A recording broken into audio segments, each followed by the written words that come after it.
Hello guys, आप लोग सब कैसे हैं। मैं उम्मीद करती हूँ कि आप भी सब ठीक होंगे। तो आपको मालूम है कि आज अष्टमी है। सभी को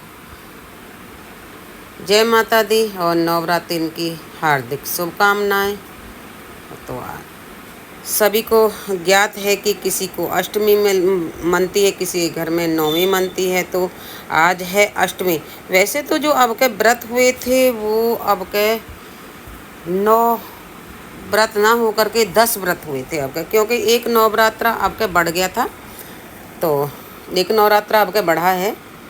तो सभी ने व्रत रखे और मैंने भी व्रत रखे हैं। तो हमारे अष्टमी मनती है। तो आज मैं अष्टमी की पूजा कर रही हूँ और पूजा करने के बाद में फिर छोटी छोटी कंजक आएंगी और कंजकों को खाना वाना खिलाएंगे, जैसे कि सभी को मालूम है इस चीज़ की। तो और पहले माता रानी की पूजा कर रही हूँ।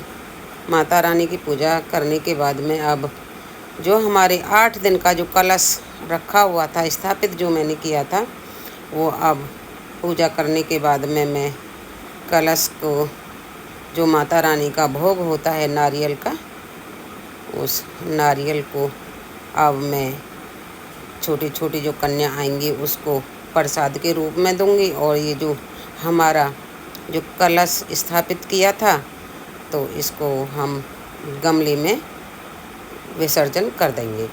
और हमारे अष्टमी को थापे लगाए जाते हैं, हल्दी के और घी के। 2 तरह के थापे लगाए जाते हैं, तभी हमारी जो व्रत है वो संपूर्ण होता है। तो आपके घर में भी कुछ ना कुछ हर तरह की पूजा होती है। किसी घर में किसी तरह से पूजा करते हैं, किसी घर में किसी तरह से पूजा करते हैं। तो इसीलिए मैंने इस तरह से पूजा की है, क्योंकि मैंने तो जो हमारे अपने बुज़ुर्गों ने मुझे सिखाया है, यो हमारे घर में होता चला आ रहा है, उसी तरह से मैं पूजा करती हूँ। क्योंकि अलग से मैं कोई ज़्यादा पूजा नहीं करती हूँ। और वैसे मैं पढ़ती रहती हूँ कि किस व्रत में क्या करना चाहिए और किस व्रत में क्या नहीं करना चाहिए। मैं ज्ञान लेती रहती हूँ। ज्ञान तो एक भंडार है, ज्ञान तो सभी को लेते रहना चाहिए। और अब मैं छोटी छोटी कंजक आएंगी तो मैं हलवा, पूड़ी और छोले बनाए हैं। ये वो प्रसाद है जो मैंने अभी आपको बताया था कि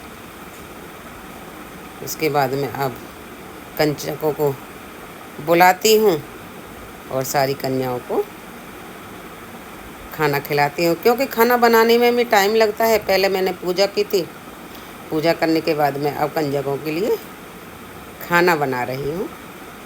जो हमारे में बनता है पूड़ी, सब्जी, हलवा, चने का प्रसाद।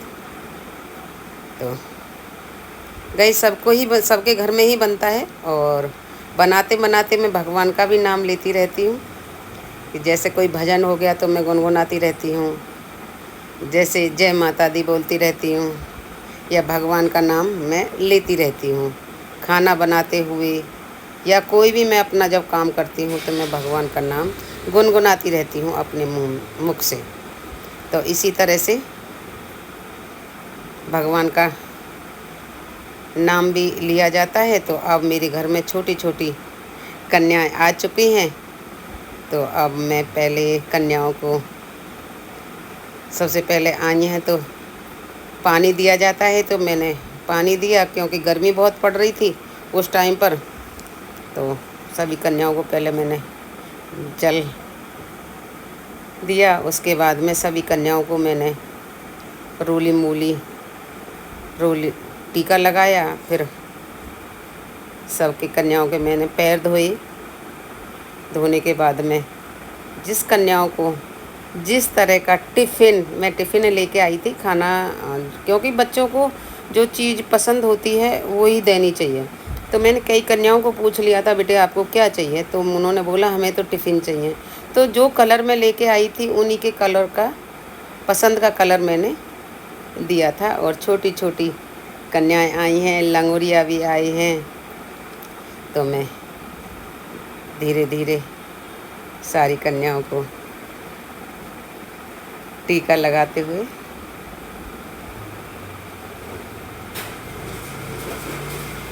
क्योंकि मुझे बहुत अच्छा लगता है जब मेरे घर में कंजक आती हैं। क्योंकि वैसे तो कंजक मेरे घर में बहुत ज़्यादा आती थी, मगर अब के 2 जगह बँट गई थी कंजक, क्योंकि आजकल कंजक मिलती नहीं है ना, बहुत कम मिलती हैं। तो जब मैं जिस घर में से लेने के लिए गई थी, तो उस घर में कुछ कन्याएँ दूसरे घर में चली गई थी, कुछ कन्याओं को मैं अपने घर में ले आई थी। तो मुझे बहुत अच्छा लगता है और सभी को अच्छा लगता है कन्याओं का पूजन करते हुए। तो इसी तरह से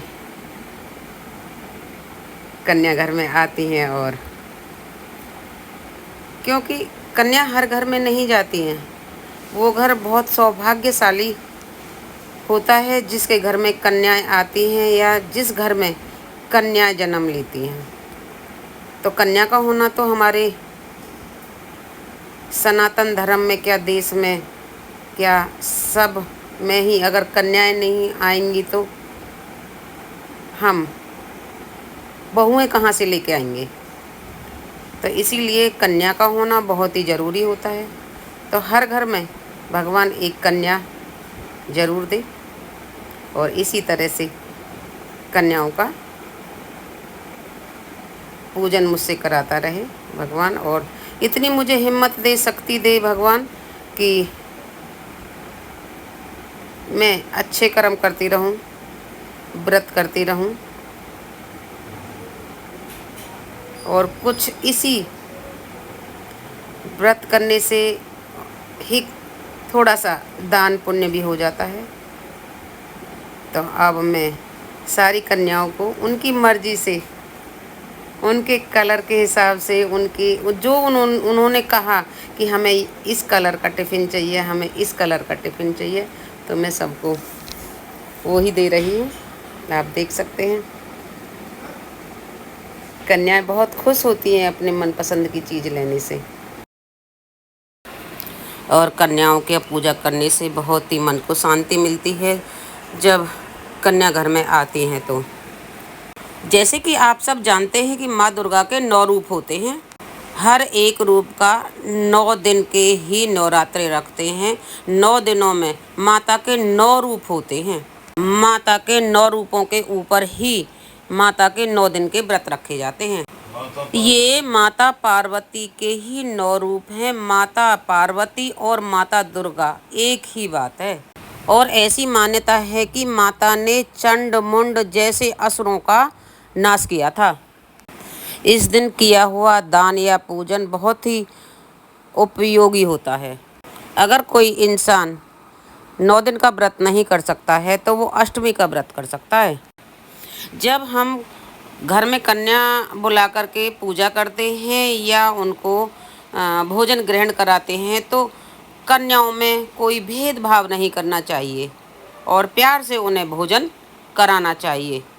सभी कन्याओं को एक जैसा जो भी आप पे बन पड़ता है वो एक जैसा ही देना चाहिए, किसी को भेद या भाव नहीं करना चाहिए, क्योंकि कन्या रूप जो होता है वो माता का ही रूप होता है। उसी किस रूप में माता आ, ना जाने किस रूप में आकर नारायण मिल जाए। तो इसी तरह से हमें कन्याओं को कोई भेदभाव नहीं करना चाहिए, और इन कन्याओं में ही माता का रूप होता है। कब हमारे घर में माता आ जाती है हमें कोई पता नहीं चलता। जय माता दी, जय माता दी, जोर से बोलो जय माता दी, जय माता दी, जय माता दी, जोर से बोलो जय माता दी। अगर मेरी वीडियो आपको अच्छी लगी हो तो लाइक करना, शेयर करना, सब्सक्राइब ज़रूर करना, और बताना कि माता रानी के पूजन किस तरह से करना चाहिए, कमेंट में ज़रूर लिखें। जय माता दी।